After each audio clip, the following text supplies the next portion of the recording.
Hello dear friends, welcome back to tasty taste with Safri ಚಾನಲ್ಗೆ ಎಲ್ರಿಗೂ ಸ್ವಾಗತ. ಇವತ್ತಿನ ವಿಡಿಯೋದಲ್ಲಿ ನಾನು ನಿಮಗೆ ಮಟನ್ ಬಿರಿಯಾನಿ ಮಾಡೋದು ಹೇಗಂತ ಹೇಳಿಕೊಡ್ತೇನೆ. ಬನ್ನಿ. 3-4 ಈರುಳ್ಳಿಗಳನ್ನು ತೆಗೆದುಕೊಂಡು ಅದನ್ನು ಚೆನ್ನಾಗಿ ಸ್ಲೈಸ್ ಮಾಡಿ ಕಟ್ ಮಾಡಿ ಇಟ್ಕೊಳ್ಳಿ. ಇನ್ನೊಂದು ಕುಕ್ಕರ್ನಲ್ಲಿ ಅರ್ಧ ಕಪ್ನಷ್ಟು ತುಪ್ಪವನ್ನು ಹಾಕಿ ಅದು ಕಾದ ನಂತರ ಕಟ್ ಮಾಡಿಟ್ಟಂತಹ ಈರುಳ್ಳಿಯನ್ನು ಅದರಲ್ಲಿ ಹಾಕಿ ಚೆನ್ನಾಗಿ ಬ್ರೌನಿಷ್ ಕಲರ್ ಬರುವವರೆಗೆ ಚೆನ್ನಾಗಿ ಹುರಿಯಿರಿ. ನಂತರ ಮಸಾಲೆ ಪದಾರ್ಥಗಳನ್ನು ಅದಕ್ಕೆ ಸೇರಿಸಿ ಚೆನ್ನಾಗಿ ಮಿಕ್ಸ್ ಮಾಡಿ. ಇನ್ನು ಶುಂಠಿ ಮತ್ತು ಬೆಳ್ಳುಳ್ಳಿಯ ಪೇಸ್ಟ್ ಮಾಡಿ ಇಟ್ಕೊಳ್ಳಿ. ಆ ಹುರಿದಿರುವಂತಹ ಈರುಳ್ಳಿಗೆ ಆ ಪೇಸ್ಟನ್ನು ಸೇರಿಸಿ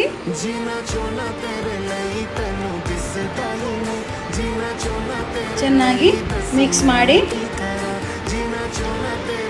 ನಂತರ ಅರ್ಧ ಟೀ ಸ್ಪೂನ್ನಷ್ಟು ಅರಿಶಿನ ಹುಡಿ, ರುಚಿಗೆ ತಕ್ಕಷ್ಟು ಉಪ್ಪು, ಧನಿಯಾ ಪೌಡರ್, ಚಿಲ್ಲಿ ಪೌಡರ್ ಹಾಗೂ ಅರ್ಧ ಟೀ ಸ್ಪೂನ್ನಷ್ಟು ಗರಂ ಮಸಾಲ, ನಂತರ ಅರ್ಧ ಸ್ಪೂನ್ನಷ್ಟು ಮಟನ್ ಮಸಾಲವನ್ನು ಹಾಕಿ ಚೆನ್ನಾಗಿ ಮಿಕ್ಸ್ ಮಾಡಿ.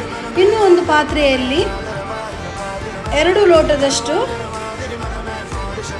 ಬಿರಿಯಾನಿ ಅಕ್ಕಿಯನ್ನು ತೆಗೆದುಕೊಂಡಿದ್ದೇನೆ. ಇಲ್ಲಿ ನಾನು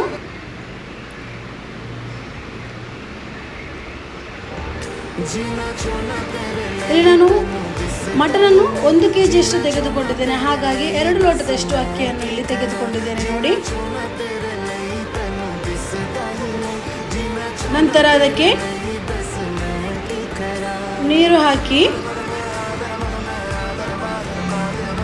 ಇಲ್ಲಿ 2 ಕಪ್ನಷ್ಟು ಅಕ್ಕಿಯನ್ನು ತೆಗೆದುಕೊಂಡು 3 ಅಥವಾ 4 ಗ್ಲಾಸ್ ನೀರು ಹಾಕಿ ನೆನೆಸಿಡಿ.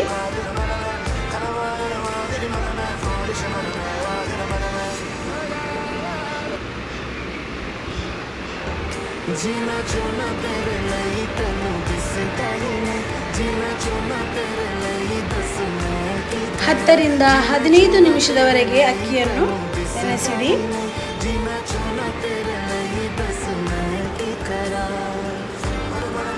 ನಂತರ ವಾಶ್ ಮಾಡಿಟ್ಕೊಂಡಂತಹ ಮಟನನ್ನು ಆ ಮಸಾಲೆಯೊಂದಿಗೆ ಹಾಕಿ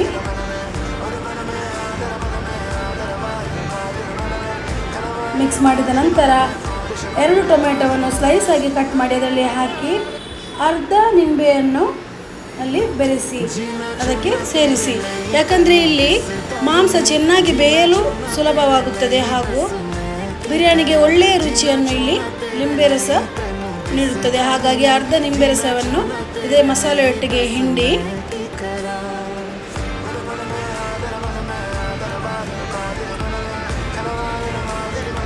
ನಂತರ ಮಾಂಸ 7-8 ವಿಸಿಲ್ ತನಕ ಬೇಯಿಸಿ ಮಾಂಸ ಬೆಂದ ನಂತರ ಮುಚ್ಚಳವನ್ನು ತೆಗೆದು ನಾವು ನೆನೆಸಿಟ್ಟಂತಹ ಅಕ್ಕಿಯನ್ನು ಚೆನ್ನಾಗಿ ವಾಶ್ ಮಾಡಿ ಆ ಅಕ್ಕಿಯನ್ನು ಬೆಂದ ಮಾಂಸದೊಟ್ಟಿಗೆ ಹಾಕಿ ಅದಕ್ಕೆ ಕರಿಬೇವಿನ ಸೊಪ್ಪನ್ನು ಸೇರಿಸಿ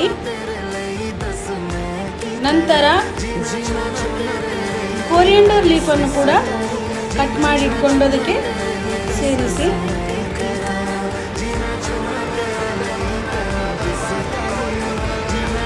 ಇನ್ನು ನಾವು ಎಷ್ಟು ಅಕ್ಕಿ ತಗೊಂಡಿದ್ದೇವೆ, ಇಲ್ಲಿ ನಾನು 2 ಗ್ಲಾಸ್ ಅಕ್ಕಿಯನ್ನು ತೆಗೆದುಕೊಂಡಿದ್ದೇನೆ. ಹಾಗಾಗಿ ಇಲ್ಲಿ ನಾನು 4 ಗ್ಲಾಸ್ ನೀರನ್ನು ಆ್ಯಡ್ ಮಾಡ್ತಿದ್ದೇನೆ. ಇನ್ನು 3-4 ಹಸಿಮೆಣಸಿನಕಾಯಿಯನ್ನು ತೆಗೆದುಕೊಂಡು ಅದಕ್ಕೆ ಹಾಕಿ